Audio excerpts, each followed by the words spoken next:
Hi and welcome to Tabletop Gaming. My name is Charlie and today we are talking Flamecraft. Okay, so Flamecraft has possibly the cutest premise of anything. They're little artisan dragons making things like coffee, and it's just adorable. More officially, it's a dragon placement game with shared engine building elements, and it's for 1 to 5 players, taking around 50 minutes to play. Now, the thing is that this has been like a community favorite. It's very difficult to describe why it's so popular before it's really hit the shelves, but it has been, and it remains so, which is very, very exciting. A little while ago, this had a Kickstarter, and it had basically all of the cute stuff within the Kickstarter you could possibly wish for. So, little dragon miniatures, dragon plushies, dragon postcards. If you like dragons and you like this style of game, this was the one for you, and certainly a friend in my gaming group is currently obsessed, still waiting for her copy, absolutely obsessed with it, counting down the moments until it appears. So it feels disingenuous I've got one in the office when she hasn't, but I have yet to play this. There is a review of this that will be uploaded shortly. I will pop one up on YouTube once I know about it,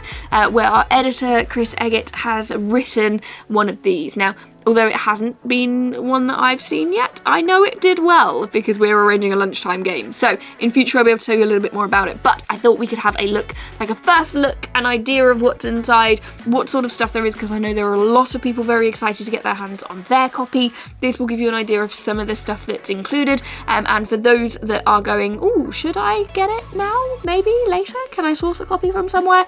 Here's what you can expect from a version of it. Alright, so we'll start with the cute little artwork. Now, it is simple but effective, and I love how vibrantly colourful it is. Now, there's lots of information on there in terms of setup. You can see very easily that it's sort of this engine building style of game, what you're likely to get inside, and then the artwork continues nicely on the sides. Now, I opened this up very briefly just to check that Chris had put things away nicely, because I can't handle it when he brings them back messy. He's done okay, but one thing that I loved and noticed when I put the box lid on the right way, because that's also a pet peeve of mine, is that the artwork matches. So you'll see this little bakery dragon on the box, when it's the right way around, it is also the bakery dragon. And the colours just feed through really nicely. I just feel like this is a game that is very considerately made in almost all aspects of it, and whether that's fully understanding what Kickstarter backers are looking for, offering cool extra stuff, having really amazing community stuff, to the box, to the consideration that it just doesn't stop at Kickstarter when they've got your money. They want things to be nice as well. I love it. I'm enjoying this. So, with this, we have our instruction book. This is from Cardboard Alchemy, and it is quite... Is it chunky for what it is? No, there's quite a lot in there, but you kind of layer and structure it up as you go, from what I understand. There's also a fair amount of pictures in there, a lot of big written text so that people can see it from a distance. So really, no, it could be half the size with slightly smaller text or slightly smaller pictures, and you'd be fine. So you've got different types of dragons discussed, fancy dragons, and there's also optional rules for companions and a solo mode as well. Nice. Now, putting that to one side, what I will say is we do not have the version that has the really cool dragon miniatures, which I'm very, very envious of. I would love to have those. We don't have those. We have a couple of meeples instead, so I'll show you what those look like. They're still really cool. It's just knowing that there's something cooler out there. And there are your different colours. But he's perfectly effective. He's really cute as meeples go. So we're not holding it against him, and we have multiple different colours available there too, and some little points in there as well. Now, the slight problem with this game and this box and this setup is that the method in which it is stored means that the second you turn it upright, I don't know, I'm a store it upright and a Kallax person, everything smooshes, so it makes it a little bit difficult. They do give you sort of plastic bags and stuff, but it's becoming more and more normal to get things like game trays included that prevent this. But just be aware, it's something that happens. It's not a game changer in any way because so many people do it. Right, Now, the other thing that I love is that it comes with a mat. We're not just talking a game board, we're talking a game mat, and I think this is a very clever way to fill up a lot of space very colourfully, very nicely, without being too expensive. Look, it just keeps going. Look at that. It just keeps going. Now you're going to build up what's happening around there. You've got the tableau sort of in the centre to be able to do bits and bobs with, and you'll see those increasing numbers as you go round. I am of the understanding that that is sort of points based, and there's more that you'll be able to see, but this is really nice.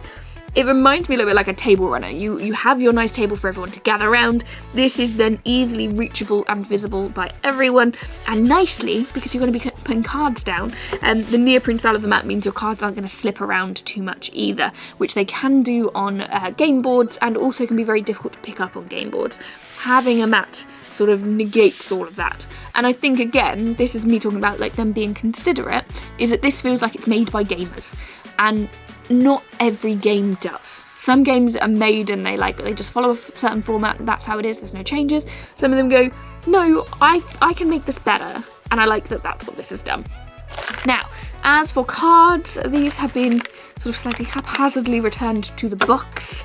I will be raising a complaint with the previous player shortly, but for now, just to give you an idea, they come with different backings on, so the different colours to match those ones that we have the meeples for, and then we just have really cute stuff. Look, that's Cookie, how adorable.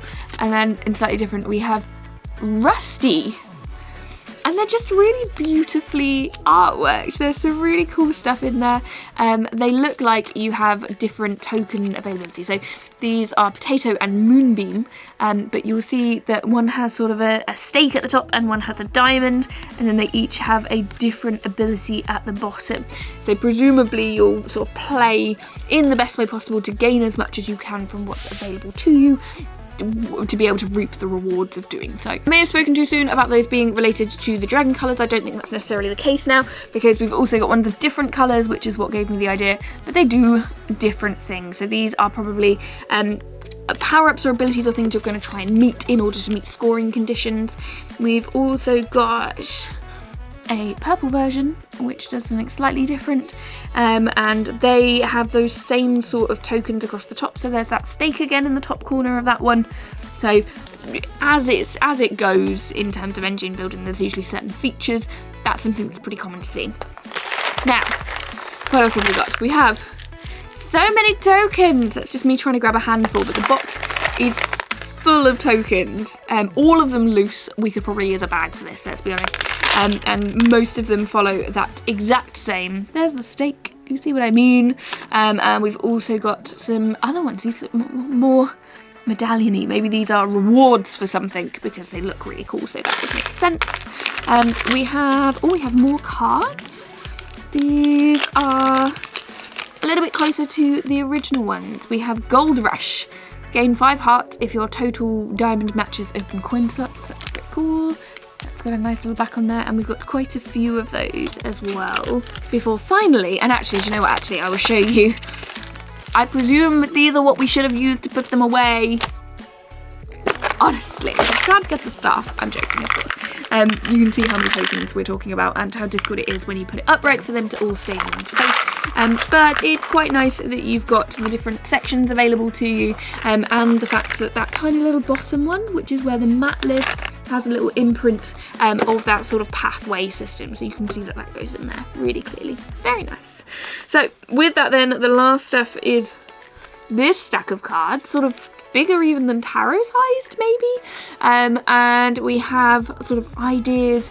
Visit a shop, give all players at the shop a gift of 1 good, gather and enchant, in different colours. So these may be your player prompts and abilities, and we've got things. These look like where you're gonna go / things that you'll lay on the board. So Dragon Alley, for example, is quite a good one.